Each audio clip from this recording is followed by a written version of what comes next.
একটি ত্যাগের নিঃশব্দ মহিমা। সম্মানিত দর্শক শ্রোতা, ভাই বোন ও বন্ধুরা, বাদিরপুর যুব সংঘের আয়োজনে আজকের এই কন্যাদান অনুষ্ঠানে উপস্থিত হয়ে যুব সংঘের পক্ষ থেকে আবারও আপনাদের সবাইকে জানাচ্ছি আন্তরিক অভিনন্দন এবং শুভেচ্ছা।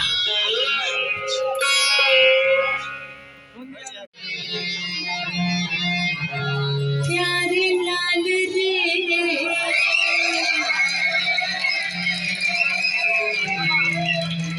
प्यारे लाल रे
সবাইকে বের হওয়ার সুযোগ দিয়ে তারপর বাইরে যারা আছে তারা ভিতরে প্রবেশ করুন।